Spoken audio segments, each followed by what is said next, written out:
Hi darlings, welcome back. So in this video, as you guys can tell by the title and the vote I put out in the community tab, we will be discussing the new persona talents and which one is the best for Joseph, because maybe you don't even know what trait could be, best for you, or if a little thing can just would make your matches so much easier. Yeah, so needless to say, let's just jump straight into it. So one of them is this one right up here, near confined space. As you can see, it's called Famine, and basically it's, as you can read it in the screen, it in the first 50 seconds of a match, if there are no survivors near you, like basically, then all the survivors' decoding speed will be reduced by 6%. Why is this good for Joseph? Because when you go to photo word, technically you're not really near any survivors, and it's really rare if a survivor just enters photo word and just follows you around the first camera word. They usually are decoding that time. That's like the one time they are like, they know that you don't have the first skill yet, you can jump scare them. So that's why they mostly will be decoding, which means all 4 survivors will be getting this 6% decoding reduction, which can like change, the time when they can finish the first cipher or not. So this can be a little game changer for early game. I would say this is a must-have, so I would recommend using this, because regardless of your strategy, the early game, the first photo is there for everyone, and I feel like this can really help. Like the 6% means that like few percentages that they would need to finish the first cipher before camera word ends. So now if you have this, you will probably just stop them from finishing the cipher early. Okay, so next one, that's a new talent. I think it was right here, maybe. Yeah, so this near detention, as you can see, but like more close to the middle, I guess, is Overwhelm, which is a new trait, I believe. And it's, as you can read it, attack recovery speed increases by various percentages for knocking down this number of survivors. So like if you knock down 2, it will be 5% buff, or if you knock down all 4, it will be a 15% buff. So basically, this is good for us because this like stays in the whole match, I believe. And this one, like, of course, if like you can achieve this in the first photo word if you're good, if you find all 4 survivors and knock them down. Of course, maybe it takes like a second photo word, but imagine it's just a 15% attack recovery speed buff for the whole match, and like in the first photo word you will usually already like unlock the 5%, because you usually can find, I think, 2 survivors and knock them down. Even if you can't chair them, you can at least knock them down.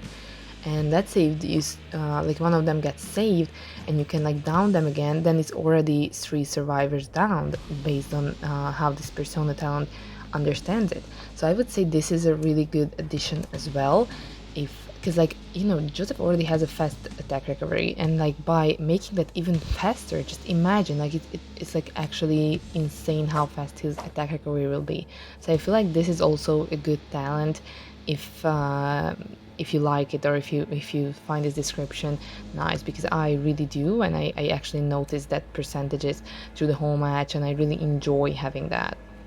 Okay, so I feel like this, addiction, I think was either updated or added right now by the new talents. So it's basically, it says that if the survivors, or if a number of survivors are not on rocket chairs within like basically your anywhere nearby you, your recovery rate after being stunned, or like any stunner, any character who can stun you, who can stop you, who can like forward, enchantress, anyone basically who can stun you, it will like, it's a really nice trait against stunners if the team is like full of stunners. But I wouldn't put this in the persona tree as a fixed talent, only maybe if you think there are like 2 or 3 stunners in the game and you will probably be bullied by them. That's when you would use this, because they get slowed down when they stun you. So basically a forward stuns you, and they will get also a slowdown while you're stunned. So basically it gives you more chance to catch up with them, to go get over them. Like, just imagine it as cheerleader when she runs away and then gets the little slowdown effect. Like, this basically gives that to every survivor who stuns you. Of course, it's a bit more detailed than that, but I feel like this can be good against stunners, can be really good against stunners, but I wouldn't just personally put it in my Persona 3 for, you know, regardless of the team, because sometimes you could just get like decoder and rescuers, and this is a wasted like 15 points, as you can see, if they don't have it.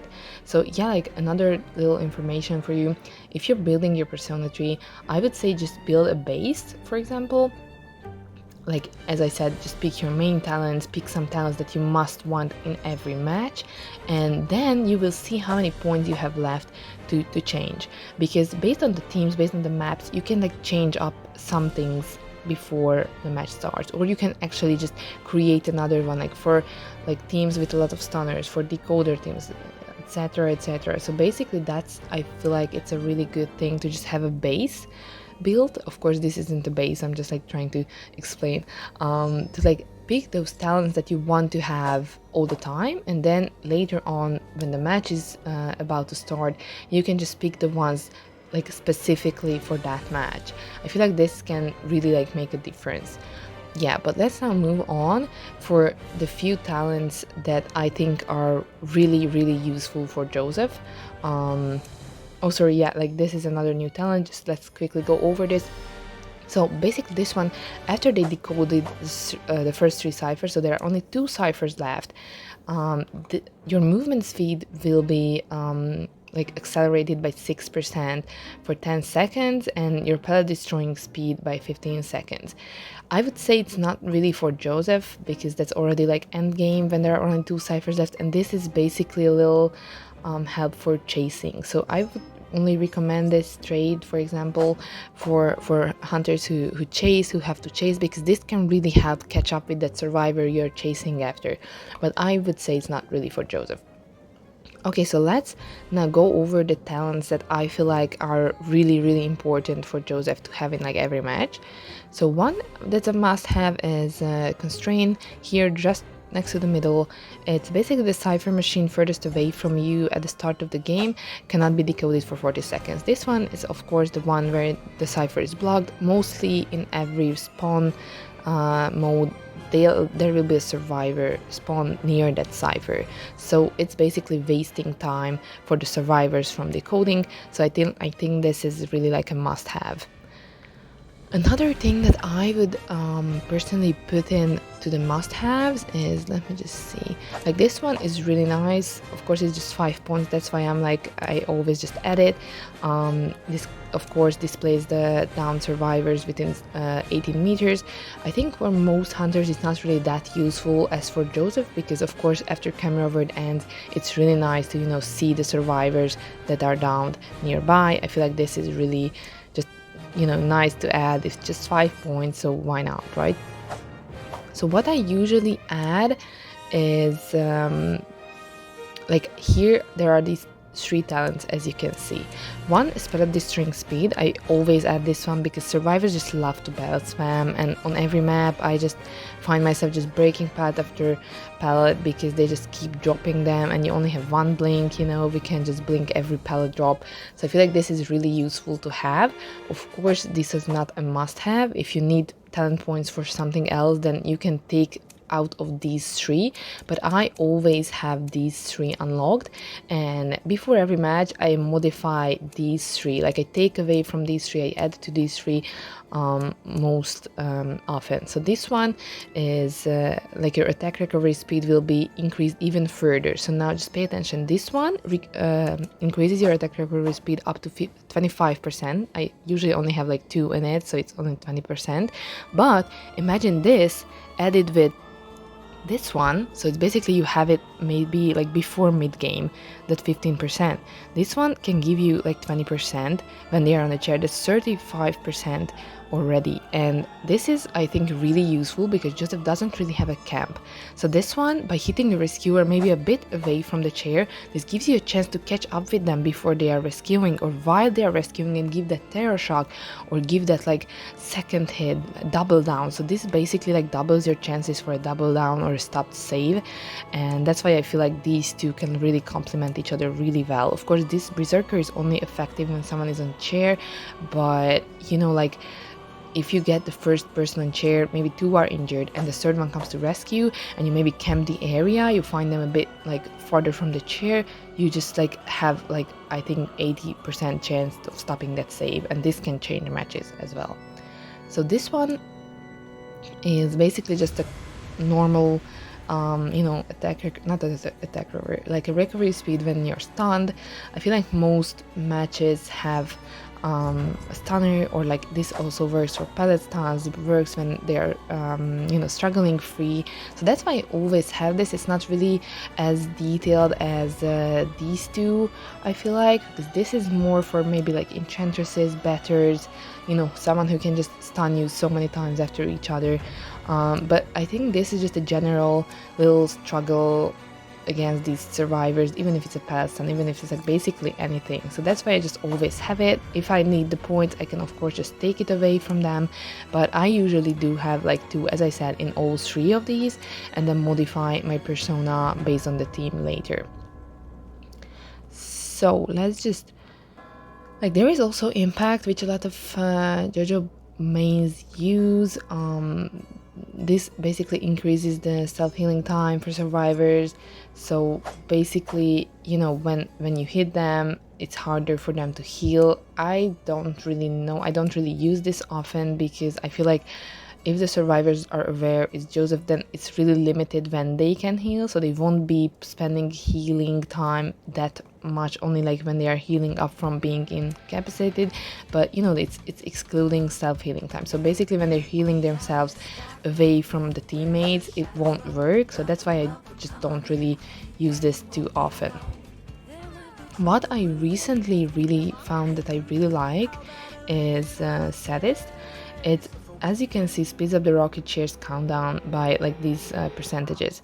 I really like having it on full, and I know it takes quite a bit of points, but this like 9% is like more than you can imagine. Like the rescuers, like I played as a rescuer main, as a survivor for like, I don't know, years, and I had this like sense of when the rocket chair will, you know, be at like half time. Like I kind of, like every rescuer I think has this, or maybe survivors who played for a long time, they just know how, like they can sense it, you know, like, oh, I still have time to get there, just by looking at it, just by like, they just have this general time limit in their heads, like when they can get there. And this one just completely messes it up. Like this trait will get you like after half saves, and that means you only have to chair twice. And for Joseph, whose chase is like not that good, combined with like the chance of double downs with Berserker and with this attack recovery speed, because the rescuer won't expect you to already be able to hit them again, and then with this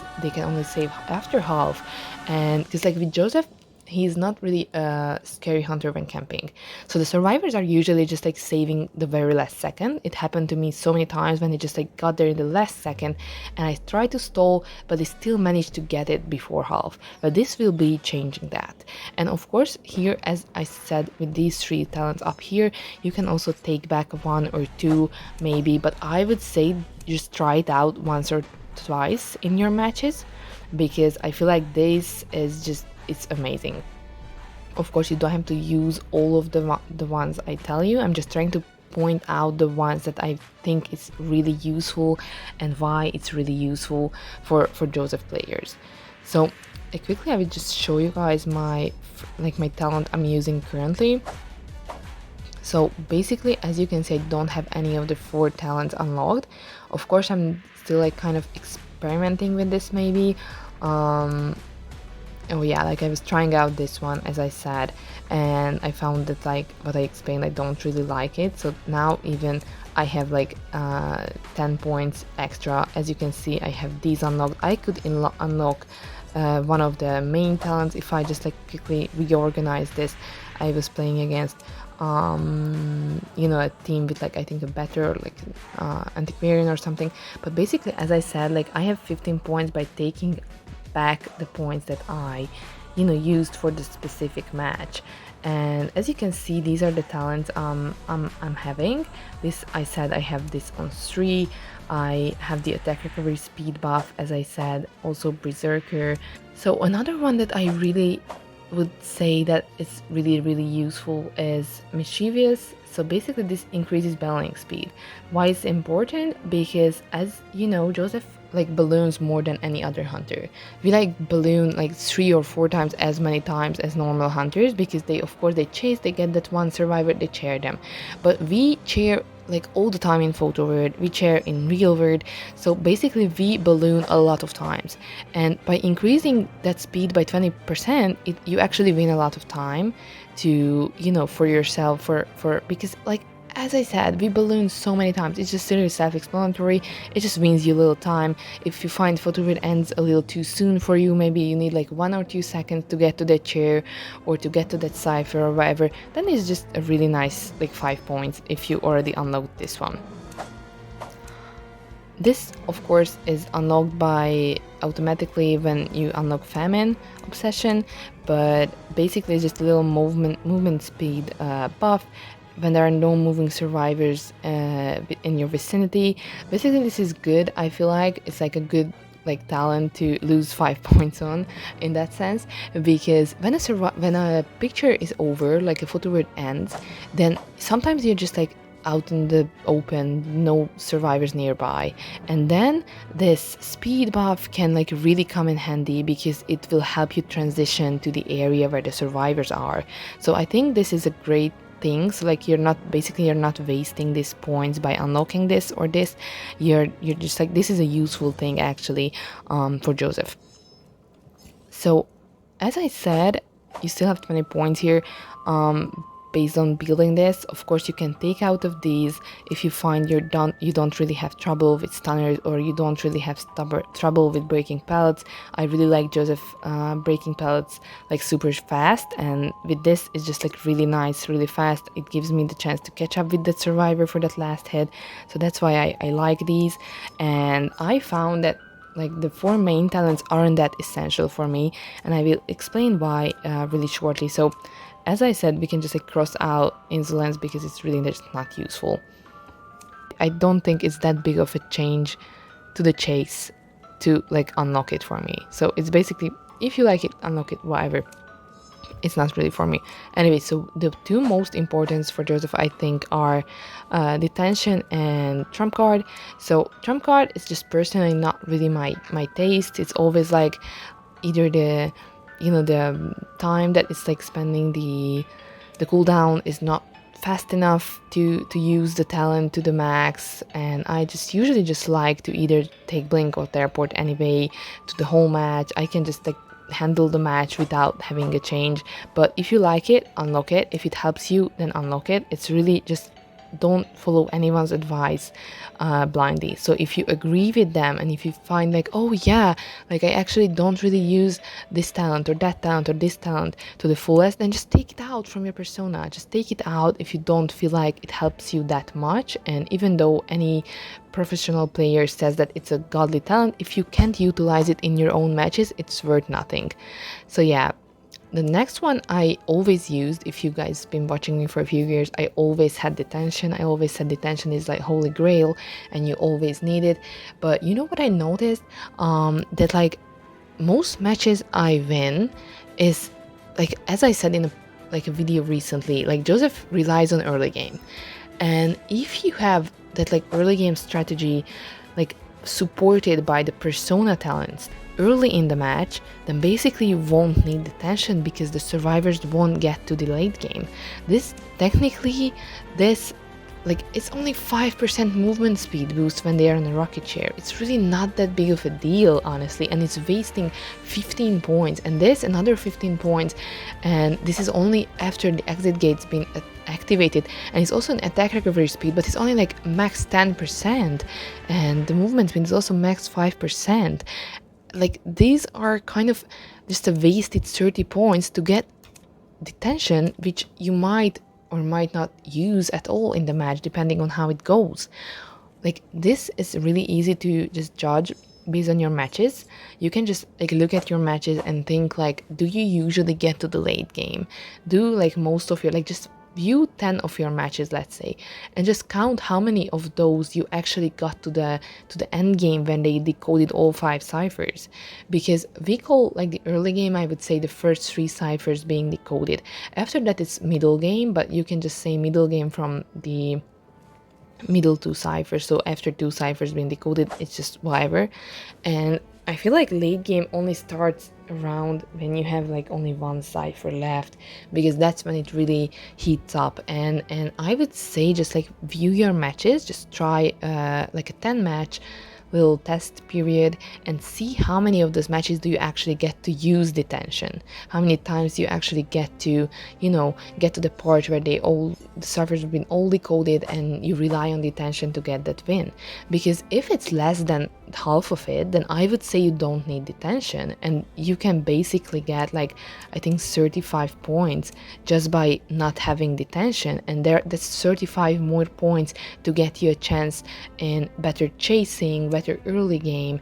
So that's why I would say like this also is a great talent. So by not having detention, as you can see, I have still 20 points, and I could unlock this one.